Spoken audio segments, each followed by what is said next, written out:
let's go for a take.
The Transforming the D-Day Museum project is a sort of £5 million project to completely transform the D-Day Museum in Portsmouth. The Heritage Lottery Fund is probably going to be our main funder, and the Portsmouth City Council is putting in £300,000, but there's a £300,000 deficit. Well, I've been involved a bit in the Heroes Tie project. I think it's a really good idea.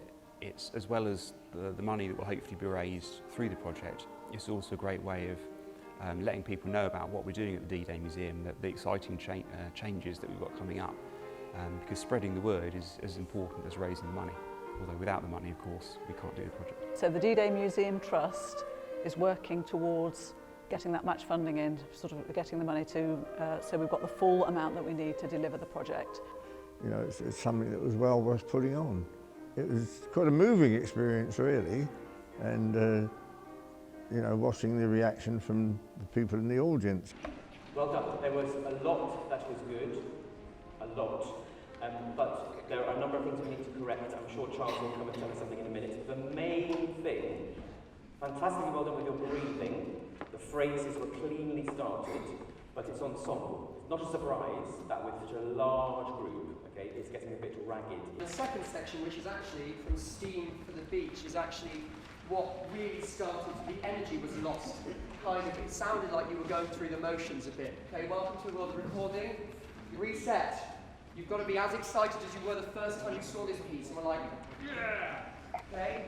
D-Day was a huge event. It was important for the whole country and for the whole world. If the Allies hadn't succeeded, then the world that we live in today would be very different. So that's why it's important to remember it. This is the only museum that just looks at D-Day. So it's a lot of ways for a lot of people a focus for remembrance and for commemorating the event. The main thing from my perspective is allowing the objects and personal stories to actually carry the D-Day story, their role within D-Day. So what part of the story are they going to tell, and how are we going to use those objects to tell the story and bring the story to life, along with the personal experiences of the people who were there. There's all kinds of really inspiring stories that make you think, and things that you know, could have an impact on our lives today, could make us think differently about how we live life today.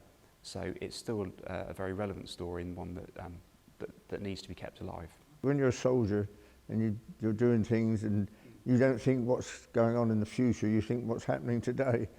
But I never thought ever that there'd be a D-Day museum. It was quite something that I never even thought about, really.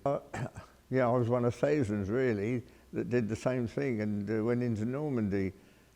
Little incidents come up that you remember, that I can recount. Sleeping in a pigsty was one, which we'll never forget.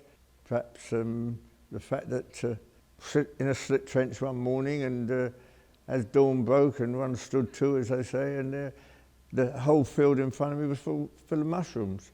I always remember that, you know. It's funny things that you remember, really, as well as some of the hard things, you know. Anything that gets more to the public and enables them to know and what D-Day really was all about, whether it's through music, song, or even through words, I think it's a great thing.